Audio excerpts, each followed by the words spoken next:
Hello पिलाମାନେ ଜୟ ଜଗନ୍ନାଥ। ପିଲାମାନେ ଏମିତି ଅଛନ୍ତି, ଆଶା କରୁଛି ଆପଣମାନେ ବହୁତ ଭଲରେ ଥିବେ ଏବଂ ମୁଁ ମଧ୍ୟ ଠାକୁରଙ୍କ ଦୟାରୁ ଭଲରେ ଅଛି। ପିଲାମାନେ ଆଜି ଆମେ ଦେଖିବା ଯେଉଁ ପଦ୍ୟାଂଶ ବିଭାଗର ନା କ'ଣ, ପଦ୍ୟାଂଶ ବିଭାଗର ତମର ଯେଉଁ କାନ୍ତକବି ଲକ୍ଷ୍ମୀକାନ୍ତ ମହାପାତ୍ର ଲେଖିଛନ୍ତି ନା କ'ଣ ଲେଖିଛନ୍ତି, ବନ୍ଦେ ଉତ୍କଳ ଜନନୀ, ତାହାର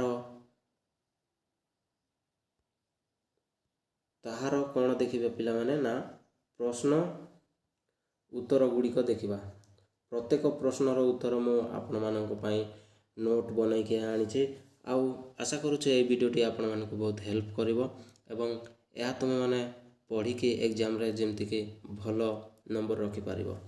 ତ এই ଭିଡ଼ିଓଟି ଭଲ ଲାଗିଲେ ସାଙ୍ଗସାଥିମାନଙ୍କୁ ସେୟାର କରିଦିଅନ୍ତୁ ଏବଂ ସେମାନେ ମଧ୍ୟ ଦେଖିକି ଏକ୍ଜାମ୍ରେ ଯଦି ଏହି ପାଠର ପ୍ରଶ୍ନପତ୍ର ଆସେ ତାହେଲେ ସେମାନେ ମଧ୍ୟ ଲେଖିପାରିବେ।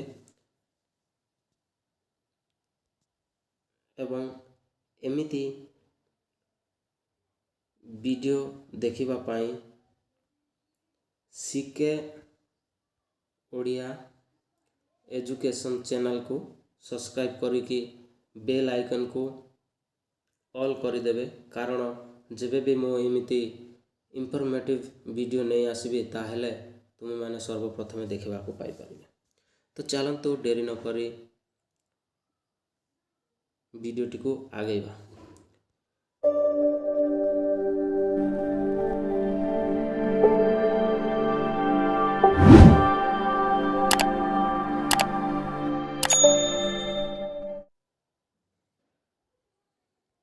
ସର୍ବପ୍ରଥମେ ନା କ'ଣ ରହିଛି ପିଲାମାନେ, ବନ୍ଦେ ଉତ୍କଳ ଜନନୀର ନିର୍ଦ୍ଦିଷ୍ଟ ଉତ୍ତରମୂଳକ ଆମେ ଦେଖିବା। ନା କ'ଣ, 1 ନମ୍ବର କ୍ୱେଶ୍ଚିନ୍ ନା କ'ଣ ରହିଛି, ପ୍ରତ୍ୟେକର 2ଟି ଲେଖାଏ ପ୍ରତିଶବ୍ଦ ଲେଖ।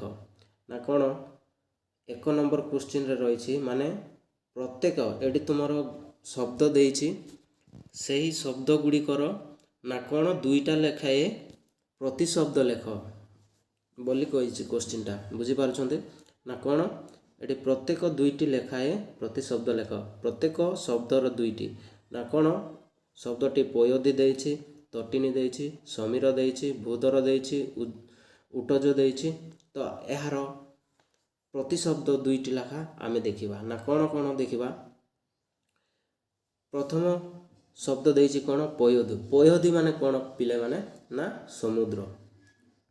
କ'ଣ ନା ସମୁଦ୍ର।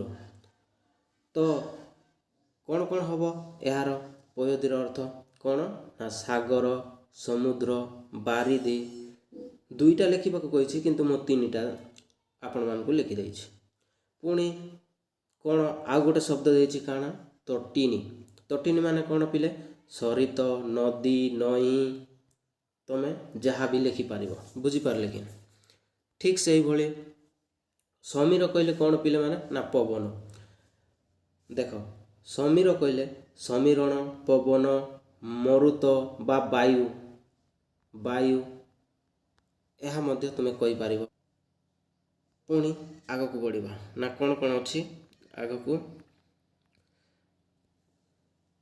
ଭୂଧର। ଭୂଧର କହିଲେ କ'ଣ ପିଲାମାନେ, ନା ଶୈଳୀ, ଗିରି, ତୁମେ କହିପାରିବ ଗଗନ, ଗଗନ ମଧ୍ୟ କହିପାରିବ। ନା ଭୂଧରର ପ୍ରତିଶବ୍ଦ ଗୁଡ଼ିକ ଏଗୁଡ଼ିକ, ବୁଝିପାରୁଛ। ତାପରେ ଉଟଜ। ଉଟଜ କହିଲେ କ'ଣ ନା କୁଟୀର ବା କୁଡ଼ିଆ।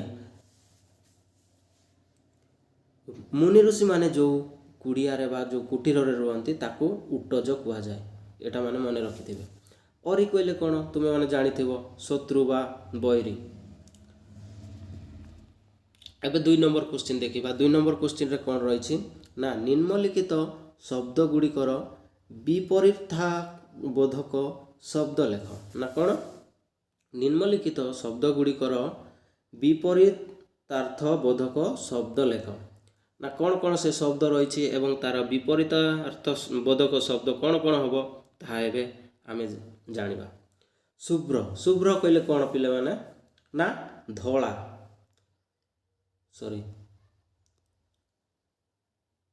କ'ଣ ନା ଧଳା। ଆଉ କୃଷ୍ଣ କହିଲେ ତା'ର ବିପରୀତ କ'ଣ ନା କଳା।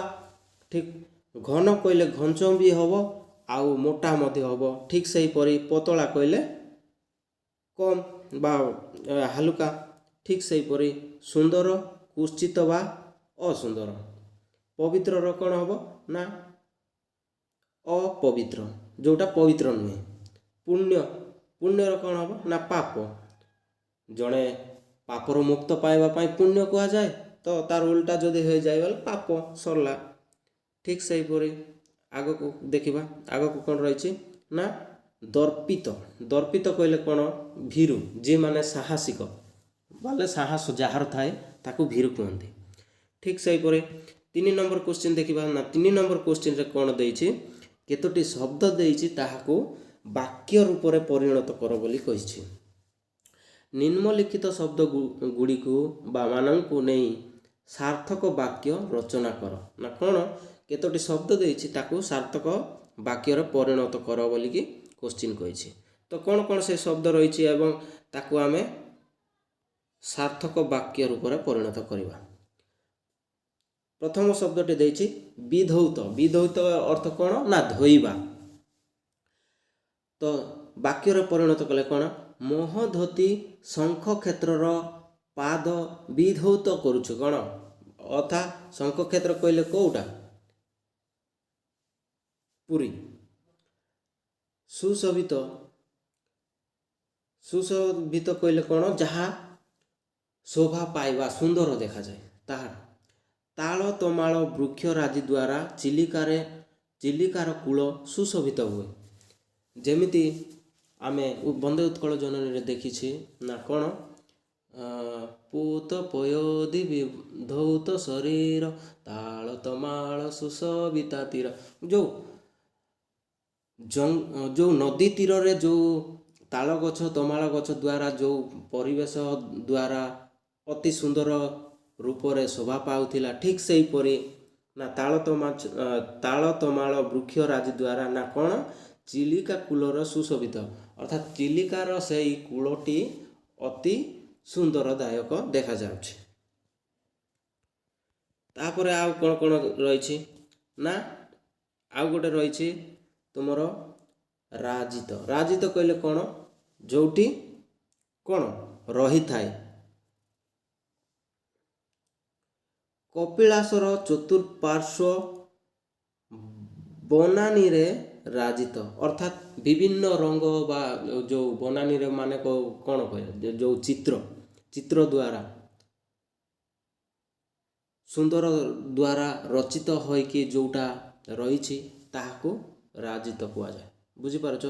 କଳକଳ କଳ ମୁଖରିତ ଚାରୁ ବିହଙ୍ଗେ, ମାନେ ବିହଙ୍ଗମାନଙ୍କର ଯେଉଁ ପକ୍ଷୀମାନଙ୍କର ଯେଉଁ କଳକଳ ଶବ୍ଦଟା ଅତି ସୁନ୍ଦର ବା ଚମତ୍କାର ଲାଗେ। ଯେମିତି ଗୋଟେ କୋଇଲି ଯେମିତି କୁହୁ କୁହୁ କରି କାନ୍ଦେ, ତାହା ଶୁଣିବାକୁ ଆମ ମନରେ କେତେ ଆନନ୍ଦ ଦିଏ। ଠିକ୍ ସେଇଭଳି କଳକଳ ମାନେ କ'ଣ, ଚିଲିକାରେ ପକ୍ଷୀମାନଙ୍କର କଳକଳ ନାଦ ନବମଣ୍ଡଳ ପ୍ରକମ୍ପିତ କରେ। ନା କ'ଣ କରେ, ଚିଲିକାରେ ଯେଉଁ ପକ୍ଷୀ ବିହଙ୍ଗମାନେ ରହୁଛନ୍ତି ତାଙ୍କର ସେଇ କଳକଳ ଯେଉଁ ଶବ୍ଦ ଦ୍ୱାରା ନା ନବମଣ୍ଡଳ ଅର୍ଥାତ୍ ସେଇ ଚତୁଃପାର୍ଶ୍ୱରେ ଥିବା ସବୁ ଆଡ଼େ ନା କ'ଣ ହେଇ ଉଠୁଛି ନା ପ୍ରକମ୍ପିତରେ ଭରି ଉଠୁଛି। ତାପରେ ଆମେ ଆଗକୁ ଦେଖିବା ଜ୍ଞାନ ବିଜ୍ଞାନ। ଜ୍ଞାନ କହିଲେ ଯିଏ ଜ୍ଞାନୀ, ବିଜ୍ଞାନ କହିଲେ ଯେଉଁଟା ଆମେ ମାନେ ପ୍ରଥମେ ତାକୁ ଆମେ ପରୀକ୍ଷା କରୁଛେ, ପରୀକ୍ଷା କଲା ପରେ ଯାହା ଆମେ ପାଇଥାଉ ବା ଯାହାକୁ ଆମେ ଅନୁସନ୍ଧାନ କରିଥାଉ ତାକୁ ବିଜ୍ଞାନ କୁହାଯାଏ। ତ ବର୍ତ୍ତମାନ କମ୍ପ୍ୟୁଟର ଯୁଗରେ ଜ୍ଞାନ ବିଜ୍ଞାନ କ୍ଷେତ୍ରରେ ଯଥେଷ୍ଟ ଉନ୍ନତି ହେଉଛି କି ନାହିଁ? ଯିଏ ଦୁନିଆରେ ଅନେକ ଲୋକ ମାନେ କମ୍ପ୍ୟୁଟରରେ ହେଉ ବା ଡିଜିଟାଲ ଦୁନିଆରେ ଯେଉଁ କେତେ କ'ଣ କାମ କରିଛନ୍ତି ଏବଂ ଅନଲାଇନ୍ର କେତେ ସୁବିଧା ପାଉଛନ୍ତି। ତାପରେ ରହିଛି କ'ଣ, ଉଟଜ କହିଲେ କ'ଣ, ରାମ 14 ବର୍ଷ ବନବାସ ସମୟରେ ଉଟଜ ମଧ୍ୟରେ ବାସ କରିଥିଲେ କି ନାହିଁ ପିଲାମାନେ? ଯେତେବେଳେ ସୀତାଙ୍କୁ ରାବଣ ଅପହରଣ କରି ନେଇଥିଲା, ସେହି ସମୟରେ ସେମାନେ ସୀତାଙ୍କୁ ଅନୁସନ୍ଧାନ ବା ତାକୁ ଆଣିବା ପାଇଁ ଯେଉଁ ଜଙ୍ଗଳ ମଧ୍ୟରେ ଯାଇଥିଲେ, ସେହି ଜଙ୍ଗଲରେ ଯେଉଁ ବାଳି ସୁଗ୍ରୀବ ମଧ୍ୟରେ ଯୁଦ୍ଧ ହୋଇଥିଲା, ସେହି ସମୟରେ ତାଙ୍କୁ ସେଇ ପାହାଡ଼ରେ ଗୋଟିଏ କୁଟୀରରେ ରହିବାକୁ ପଡ଼ିଥିଲା ଏବଂ ସେଇ କୁଟୀରରେ ସେ ବାସ କରୁଥିଲେ। ତ ସେଇଟା ଏଇ ଉଟଜ ଅର୍ଥାତ୍ କୁଡ଼ିଆ ବା କୁଟୀରରେ ବସବାସ କରୁଥିବାଟା କୁହାଯାଇଛି। ପୁଣି 4 ନମ୍ବର କ୍ୱେଶ୍ଚିନ୍ ନା କ'ଣ ରହିଛି?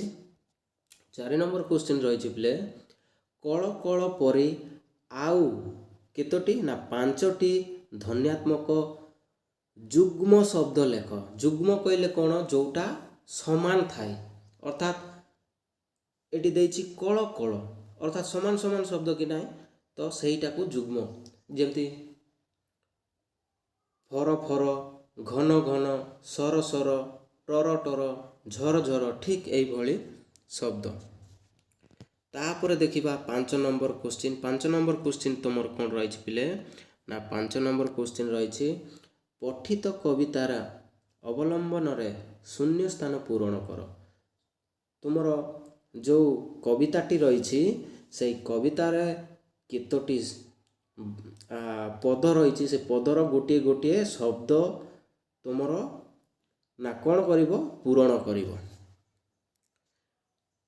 ତ ପ୍ରଥମ ଶବ୍ଦ କ'ଣ ରହିଛି ବା ପ୍ରଥମ ବାକ୍ୟ, ପୁତ ଡେକ୍ସ ବିଧୌତେ ଶରୀର ଦେଇଥି। ତ ଏଇ ଯେଉଁ ମଧିର କ'ଣ ହେଇଯିବ ନା ପୁତ ପୟୋଧି, କ'ଣ ଆସୁଛି ନା ପୟୋଧି, ପୟୋଧି ବିଧୌତ ଶରୀରା, ଠିକ୍ ସେହିପରି। ତାଳ ଡେକ୍ସ ସୁଶୋଭିତ ତୀରା, ତାଳ ତମାଳ, ବୁଝିପାରୁଛ? ତାଳ ତମାଳ ଦ୍ୱାରା ଯେଉଁ ନଦୀ କୂଳରେ ବା ନଦୀ ତୀରରେ ଅତି ସୁନ୍ଦର ଭାବରେ ସୁଶୋଭିତ କରେ। ଶୁଭ୍ର ଡେକ୍ସ କୂଳ ଶିଖର ସମୀର, କେଉଁଠି ନା ତଟିନୀ, ତଟିନୀ ହେଇଯିବ ତୁମର ଆନ୍ସାର। ତାପରେ ଦେଖିବା ଆଉ କ'ଣ ଅଛି ନା ଡେକ୍ସ ବନଭୂମି ରାଜିତ ଅଙ୍ଗେ, କ'ଣ? ଘନ ଘନ ବନଭୂମି ରାଜିତ ଅଙ୍ଗେ, ନୀଳ ଭୂଧାରମଳ ସାଜିତ ରଙ୍ଗେ, କ'ଣ? ଏଠି ଡେକ୍ସ ଦେଇଛି ତରଙ୍ଗେ, ଏଇଟା ହେଇଗଲା ତୁମର ରାଇଟ୍ ଆନ୍ସାର। ପୁଣି ଆଗକୁ ବଢ଼ିବା। ଆଗରେ ଆଉ କ'ଣ କ'ଣ ଅଛି? ଡେକ୍ସ ମୁଖରିତ ଚାରୁ ବିହଙ୍ଗେ, କ'ଣ? ପକ୍ଷୀମାନଙ୍କର କ'ଣ? କଳ କଳ ଅର୍ଥାତ୍ ତାଙ୍କର ଯେଉଁ କାନ୍ଦ। 6 ନମ୍ବର କ'ଣ ଦେଇଛି? ସୁନ୍ଦର ଶାଳୀ ଡେକ୍ସ କ୍ଷେତ୍ରା, କ'ଣ? ଶାଳୀ ମାନେ କ'ଣ? ଧାନ କ'ଣ କରେ ନା ସୁଶୋଭିତ କରେ, କେଉଁଠି? କ୍ଷେତରେ, ଅର୍ଥାତ୍ ଧାନ କ୍ଷେତରେ, ବୁଝିଲ? ତାପରେ ଦେଖିବା 9 ନମ୍ବର, ଡେକ୍ସ ପ୍ରଦର୍ଶିତ ନେତ୍ରା, କ'ଣ? ତୁମର ହେଇଯିବ ଜ୍ଞାନ ବିଜ୍ଞାନ ପ୍ରଦର୍ଶିତ ନେତ୍ରା, ବୁଝିପାରୁଛ? ଆଶା କରୁଛି ପିଲେ এই ଭିଡ଼ିଓ ମାନେ ଦେଖିଲେ ମାତ୍ରେ ତୁମେ ପ୍ରତ୍ୟେକ କ୍ୱେଶ୍ଚିନ୍ ଆଟେଣ୍ଡ କରିବ ବୋଲି ମୋର ଆଶା ଅଛି ପିଲେ। ତାପରେ 6 ନମ୍ବର ଦେଖିବା। ନା 6 ନମ୍ବର କ'ଣ? ଯୋଗୀ ଋଷି ଗଣ ଡେକ୍ସ ପବିତ୍ରା, କ'ଣ ହେବେ? ଯୋଗୀ ଋଷିମାନେ କେଉଁଠି ରହୁଥିଲେ? ନା କୁଡ଼ିଆରେ, କ'ଣ ତାକୁ କୁହାଯାଏ? ନା ଉଟଜ, ଉଟଜରେ ରହୁଥିଲେ। ତାପରେ କ'ଣ ଦେଇଛି? 9 ନମ୍ବର କ'ଣ ଦେଇଛି? ସୁନ୍ଦର ମନ୍ଦିର ଡେକ୍ସ ଦେଶା, କେଉଁଠି? ମଣ୍ଡିତ। ଏହାର ରାଇଟ୍ ଆନ୍ସାର ହେଇଯିବ ହେଲା। ଏବେ ଦେଖିବା ଆମେ 6 ନମ୍ବର କ୍ୱେଶ୍ଚିନ୍ ନା କ'ଣ ରହିଛି? 6 ନମ୍ବର କ୍ୱେଶ୍ଚିନ୍, 6 ନମ୍ବର କ୍ୱେଶ୍ଚିନ୍ ରହିଛି, ଅର୍ଥଗତ ପାର୍ଥକ୍ୟ ଦର୍ଶାଅ, ଅର୍ଥାତ୍ କ'ଣ? ସମାନ ସମାନ ଶବ୍ଦ ଦେଇଛି, କ'ଣ ଦେଇଛି? ନା ପ୍ରଶ୍ନ ଦେଇଛି, ଯେଉଁ ଶବ୍ଦ ଦେଇଛି ସେଇ ଶବ୍ଦ ଗୁଡ଼ିକର ପାର୍ଥକ୍ୟ ଦର୍ଶାଅ ବୋଲିଛି, ମାନେ ତାର ଅଲଗା ଅଲଗା ପାର୍ଥକ୍ୟ କ'ଣ ରହିଛି ତାହା ଦେଖିବା। ପ୍ରଥମ ଶବ୍ଦ କ'ଣ ରହିଛି? ନା ସୁର। ସୁର କହିଲେ କ'ଣ? ନା ଦେବତା। ଆଉ ଗୋଟେ ସୁର, କ'ଣ? ସୁର କହିଲେ ବୀର। ତାପରେ ଆଗକୁ ବଢ଼ିବା। ପୂତ ପୂତ ମାନେ କ'ଣ? ପବିତ୍ର। ପୂତ ପୟୋଧି ବିଦୌତ ଶରୀର, ଅର୍ଥାତ୍ ସମୁଦ୍ରର ଯେଉଁ ପବିତ୍ର ଜଳ ନା କ'ଣ? ଜନନୀଙ୍କର ଯେଉଁ ପାଦ ଧୋଉଛି ସେଇଟା କୁହାଯାଉଛି। ଆଉ ଗୋଟେ ପୂତ ମାନେ କ'ଣ? ନା ପୁତ୍ର ବା ତୁମେ କହିପାରିବ ସନ୍ତାନ, ନା କ'ଣ? ସନ୍ତାନ। ଠିକ୍ ସେଇଭଳି ଆଉ ଅଛି କ'ଣ ଦେଖିବା? ଶାଳୀ। ଶାଳୀ କହିଲେ କ'ଣ? ଧାନ। ବୁଝିପାରୁଛ? ଆଉ ଗୋଟେ ଶାଳୀ କହିଲେ କ'ଣ? ପତ୍ନୀଙ୍କର ଭଉଣୀ ବା ସ୍ତ୍ରୀଙ୍କର ଭଉଣୀକୁ ଶାଳୀ କୁହାଯାଏ। କାହାକୁ? ପତ୍ନୀଙ୍କର ଭଉଣୀ ବା ସ୍ତ୍ରୀଙ୍କର ଭଉଣୀକୁ। ତାପରେ ଦେଇଛି କ'ଣ? ବଳି। ବଳି କହିଲେ କ'ଣ? ତ୍ୟାଗ ବା ହତ୍ୟା। ଆମେ ଯେଉଁ ମାନେ ଭଗବାନଙ୍କୁ ଯେଉଁ ଆମେ ବଳି ଦେଇଥାଉ ବା କ'ଣ ମଇଁଷି ହେଲା, କୁକୁଡ଼ା ହେଲା କିମ୍ବା ଛେଳି ହେଲା, ତାକୁ କ'ଣ ତ୍ୟାଗ କରିକି ଯେଉଁ ବଳି ଦିଆଯାଏ ତାକୁ ବଳି କୁହାଯାଏ। କେଉଁ? ଲ ତଳେ ହର୍ଷଇକାର ହୁଏ। ଆଉ ଗୋଟେ ଲ ତଳେ କ'ଣ ଦୀର୍ଘ ଯଦି ହେଇଗଲା ବୋଲେ କ'ଣ? ବଳବାନ ବା ଶକ୍ତିଶାଳୀ। କ'ଣ? ଶକ୍ତିଶାଳୀ, ଏହା ମଧ୍ୟ କହିପାରିବ। ଠିକ୍ ସେହିପରି ଆଉ ଦେଇଛି କ'ଣ? ନା କୂଳ। କୂଳ କହିଲେ କ'ଣ? ନଦୀ ବା ସମୁଦ୍ର। ଠିକ୍ ସେହିପରି ଆଉ ଗୋଟେ କୂଳ କହିଲେ ବଂଶ। ବୁଝିପାରୁଛ? ଆଗକୁ ବଢ଼ିବା। ଏବେ ଦେଖିବା କ୍ଷୁଦ୍ର ଉତ୍ତରମୂଳକ ପ୍ରଶ୍ନ ଗୁଡ଼ିକ। 7 ନମ୍ବର କ୍ୱେଶ୍ଚିନ୍ ନା କ'ଣ ଦେଇଛି? ଚାରୁଭାଷମୟୀ କାହାକୁ କୁହାଯାଇଛି? ନା କାହାକୁ କୁହାଯାଇଛି? ଚାରୁଭାଷମୟୀ ବୋଲି ଉତ୍କଳ ଜନନୀଙ୍କୁ କୁହାଯାଇଛି। କାହାକୁ? ଉତ୍କଳ ଜନନୀଙ୍କୁ କୁହାଯାଇଛି। ପୁଣି 8 ନମ୍ବର କ୍ୱେଶ୍ଚିନ୍ ଦେଖିବା। 8 ନମ୍ବର କ୍ୱେଶ୍ଚିନ୍ କ'ଣ ରହିଛି? ଉତ୍କଳ ଜନନୀଙ୍କ ଶରୀରକୁ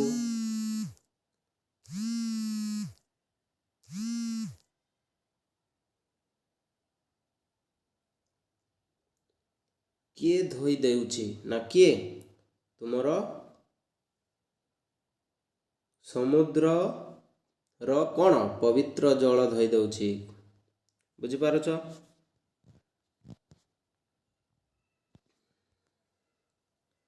9 ନମ୍ବର କ୍ୱେଶ୍ଚିନ୍ କ'ଣ ଦେଇଛି? ସମୁଦ୍ର କୂଳ କେଉଁ କେଉଁ ବୃକ୍ଷ ଦ୍ୱାରା ଶୋଭା ପାଇଥାଏ?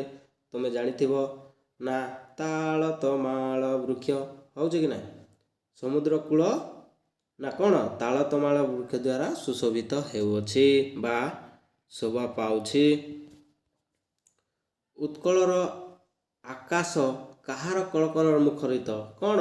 ଆକାଶର ପକ୍ଷୀମାନଙ୍କର କଳକଳ ବା ବିହଙ୍ଗ ମାନେ ମଧ୍ୟ ତୁମେ କହିପାରିବ। ଠିକ୍ ସେହିପରି 11 ନମ୍ବର କ୍ୱେଶ୍ଚିନ୍ ଦେଖିବା। 11 ନମ୍ବର କ୍ୱେଶ୍ଚିନ୍ ପର୍ବତମାଳା ଗୁଡ଼ିକ ଉତ୍କଳ ଜନନୀଙ୍କ ଦେହରେ କିଭଳି ଭାବେ ଶୋଭା ପାଉଛି? କିଭଳି ଭାବରେ?